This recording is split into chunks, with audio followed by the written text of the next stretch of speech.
before I throw the floor open for questions from the audience, I'd like to ask each of you to talk about your film. And since we've just seen the trailer for Mighty IFFI, I'd like to ask Angelos, please. Shall I make an introduction? Yes. You can tell us a few things about the film that you would like to put forward. Sure. Thank you. Hello? Yeah. Yes, Mighty IFFI in the Time of Flows is it's a film shot over 5 years, from 2017 to 22, in the broader Brahmaputra region. As probably you already know much better, Brahmaputra is a river that originates from Himalaya and ends up in the Bengali Delta, trans-crossing China, India and Bangladesh. It's a very wide river, probably 8 kilometers wide, and locals call it a sea. Due to the climate change, the melting of the Himalaya mountain range, and the severe, more intensively extreme weather conditions and cyclones, the Brahmaputra river is overflowing. The last 10-15 years, it's 6 months flooding the area. There is a lot of mud islands in the area, and millions of people live there. It's a very unfortunate place due to this situation, and people unfortunately cannot leave from there. So they have to stay on the islands and try to survive in these kind of conditions. So the film follows a young orphan girl as she prepares for the flood. She gathers stock, dry food. She creates all these bamboo platforms in the house so she can put her food and livestock. And follows as the flood comes and the weather, and the water reaches the top of her house. Mighty IFFI represents a whole generation of people who suffer the consequences of climate change and eventually get displaced into a city, because staying in these areas is not possible anymore. Yeah, so I follow my protagonist as she gets displaced, among other people, to the capital of Dhaka. And there she lives in the margin of the economy, recycling valuables and burning rubbish. So it's a coming-of-age story and a climate crisis story as well. Thank you. That sounds like something very relevant in today's times, I think. Moving on to Dignity, Athanasius, can you please tell us a little bit about it? Yes. Hello, thank you very much for the invitation. Our film speaks for two brothers and a sister who make a reunion to celebrate the birthday of their father. They discuss, and time to time some problems arise, which are about the heritage and the house of the father. It belongs to whom, and who will take the profits and the money of the father, and so on. I think it's family problems, not only Greek but universal. And in my opinion, I could say that we could extend these issues to all communities, and let's think the reasons that war wars exist nowadays and all the days because of the importance people give in money and wealth, and lose the relations, the real life, the real importance of our short life. That's definitely something we all need to focus on. And last but not the least, we will move to Bella America and director Antonio Ferreira.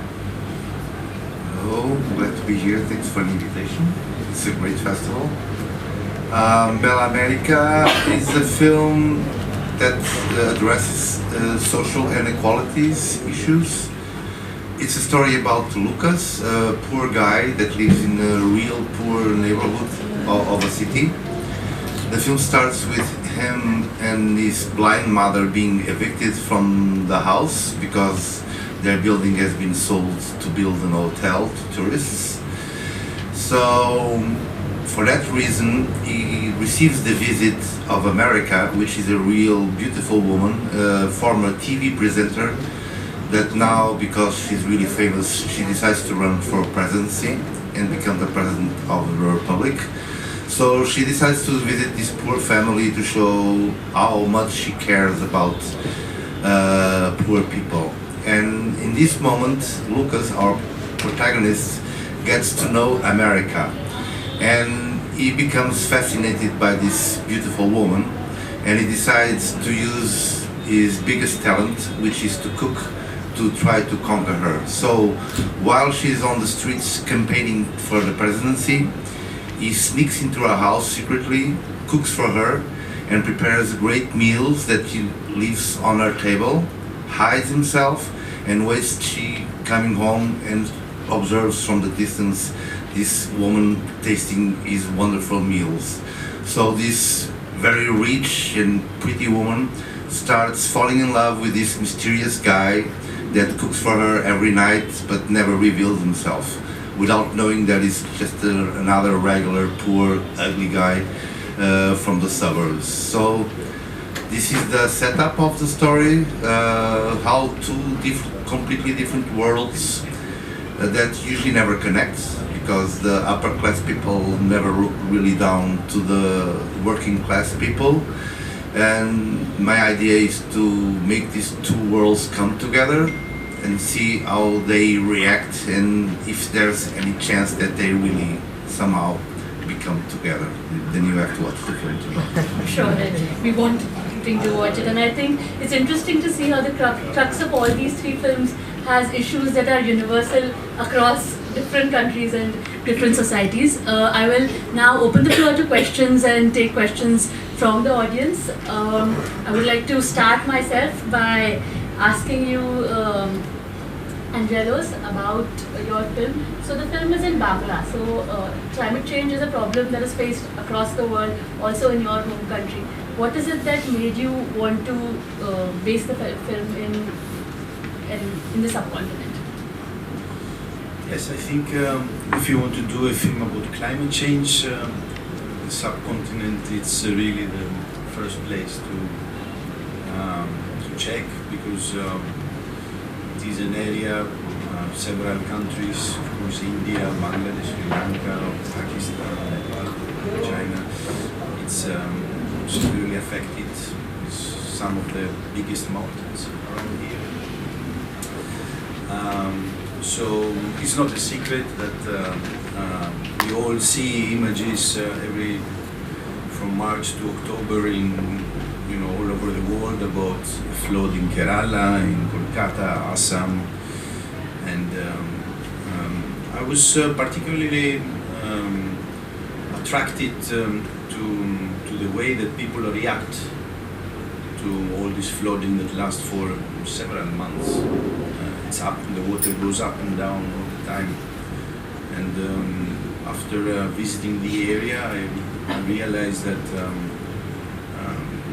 there is a remarkable resilience and adaptation quality. So when a flood happens in my country, everyone in Greece, everybody leaves because it would take some aid or some help. Of course, some people could die, but usually people leave. But across the Brahmaputra, nobody leaves. People remain and adapt to living in the water.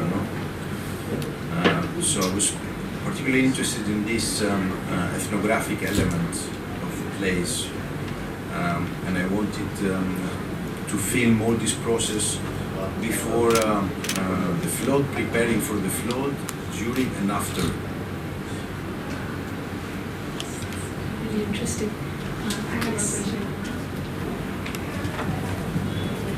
Like you said, you shot over a period of 5 years the movie.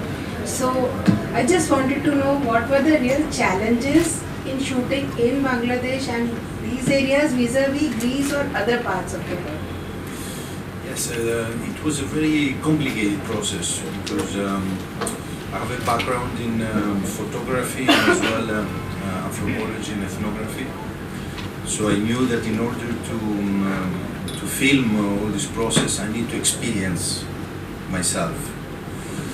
So I came with my equipment and located in one of the mud islands, and it was not an easy process because, as probably you know very well, there's no electricity.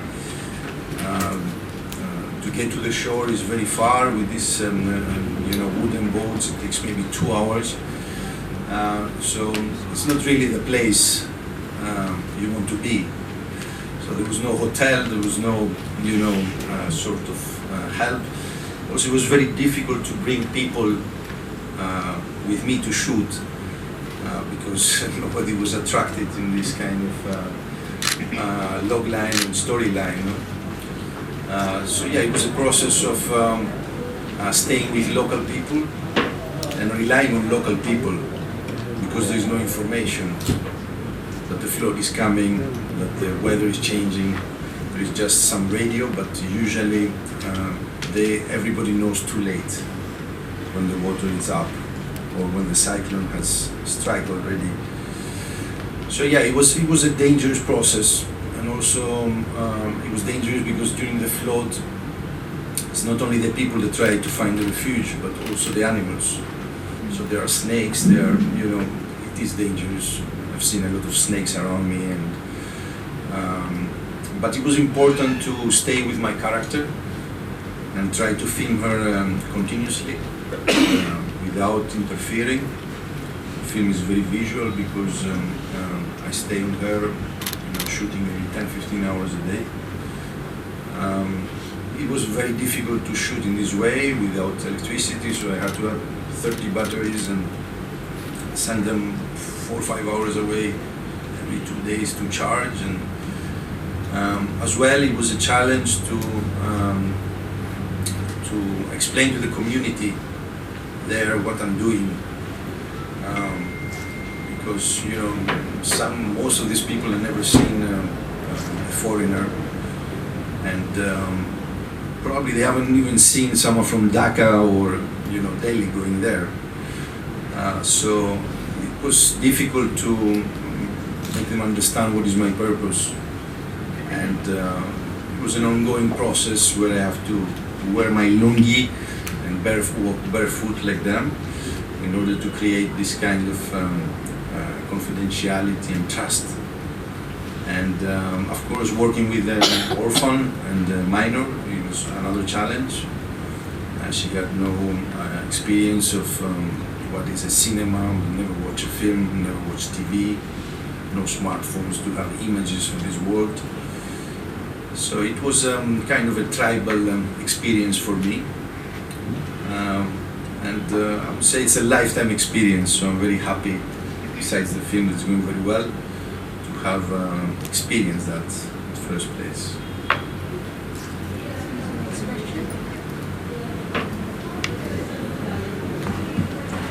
Hello, as you say, it's in a climatic change film. Does it fall in an environmental film, this one? Does it characterize as environmental film? And second part, as post-production was done in Greece or in Bangladesh? and why you choose an Asian continent as Bangladesh, and as the technicians were from Bangladesh or total crew is from Greece? I'd like to request everyone to ask one question at a time so we can come back to you afterwards. Yeah, it is a film about the climate crisis and how people adapt when there is no sort of easy way to receive help from a state, for example. I mean, it's 500 million people affected, so it's impossible that these people will be compensated.